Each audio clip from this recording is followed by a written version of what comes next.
দেখো আমার মনে হয় না আমি এই বিষয়ে তোমার কোনো হেল্প করতে পারবো বলে। একটু তেজটা ওরই অসুবিধা হচ্ছে। তুমি না চুপ থাকো, তুমি তোর বেস্ট ফ্রেন্ড, আগে পিছে ঘুরতে থাকো সবসময়, তুমি কিছু বলতে পারো নি? তা আমি কি কাটিয়েছি নাকি? ওরাই কেটেছে ঠিকঠাক করে থাকবে বলে। আসলে সময়ের সাথে তো ওরাও আপগ্রেড হচ্ছে। হ্যাঁ, ওদের এই আপগ্রেডের চক্করে তুমি শেষ হয়ে যাবে। তুই থাম। ওকে থামিয়ে কি হবে? ওর এই প্যারের মানুষগুলোকে থামাতে পারবে? ওরই মাটিতে জন্মাবে, ওরই খাবে, ওরই পড়বে, ওরই জল, ওরই অক্সিজেন, আর গাছগুলো কাটবে ওর। বুঝুক এবার ঠেলা। প্লিজ, আমরা আগের দিন গরমের সাথেও মিটিং এ বসেছিলাম, এন্ড শি ইজ লাইক কি তুমি পারমিশন না দিলে ও পড়া থামাতে পারবে না, বলেই দিয়েছে মুখের উপর। হ্যাঁ, থামবে না তো, থামবে না। আর খুব ভালো করছে এবছর গরম, I am so proud of her.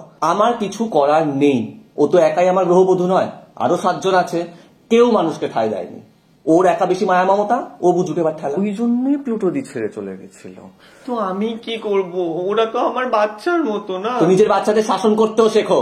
এখানে না বসে থেকে প্রাকৃতিক দুর্যোগের অফিসে যাও, সুনামি, ভূমিকম্প, এদেরকে অনবোর্ড করো, ওটা যা করার ঠিক করবে, আমি তো যা করার সাথে করছি। আমার বেশি কষ্ট দেবে আমার বাচ্চা। আচ্ছা ঠিক আছে সুজদা, আমরা এখান থেকে প্রাকৃতিক দুর্যোগের অফিসে যাচ্ছি, আমরা তুমি যা বলছো তাই করছি। তুমি যদি একটু তেজটা কমিয়ে দেখো, দাও। আমাদের নক্ষত্র যাতে তেজি হচ্ছে তার পরিচয়। আমি শেষবারের মতো বলছি, আমি কিছু করতে পারবো না। পারলে কিছু গাছ লাগানোর ব্যবস্থা করো, কিছু হেল্প হতে পারে হয়তো। আসতে পারো তোমরা এবার। সূর্যদা